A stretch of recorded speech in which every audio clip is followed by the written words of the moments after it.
Шырақтың ерлігі.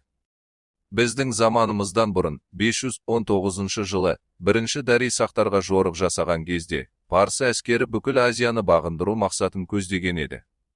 Бефестун жазбалары бойынша ол сақтарды жеңгенін, көсемдері Скун ханы тұтқындағанын және олардың жерін бағындырғанын жазған.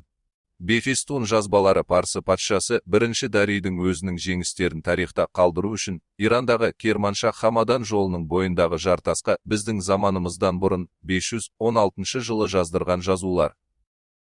Грек тарихшылары Геродот пен Полен бұл жорықтың парсылар үшін сәтсіз аяқталғанын растайды.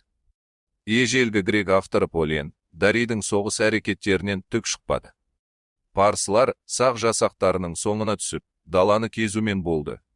Сақтар малдарын өздерімен бірге айдап әкетіп, жауға шөпте қалдырмай, шегініп отырған деп жазды.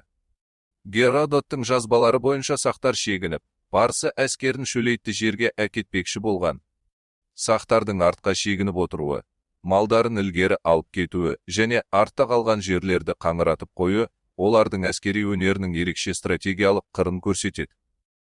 Сақ батыры Шырақтың ерлігі осы жорықтың шешуші оқиғасы. Оның жоспары парсы әскерін қиын жағдайға түсірді. Шырақ өзін жаудың сеніміне кіргізу үшін ерекше құрбандыққа барды. Ол денесін жарақаттап, өзін көсемдерінен қорлық көрген етіп көрсетті. Парсыларға қысқа жолды көрсетемін деп сендіріп, оларды шөл далаға қарай адастырып әкетеді.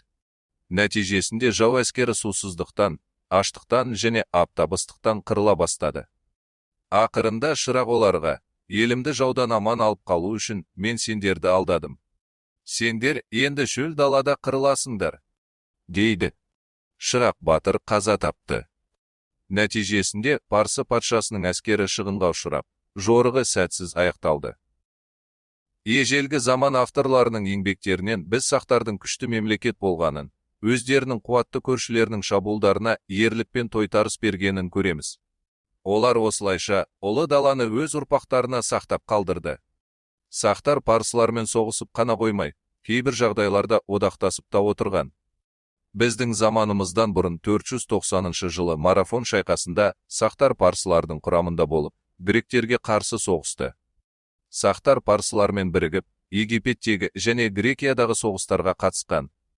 Сақ жауынгерлері парсы патшасының өлмейтін 10 000 деп аталатын жеке әскери құрамасына кірді.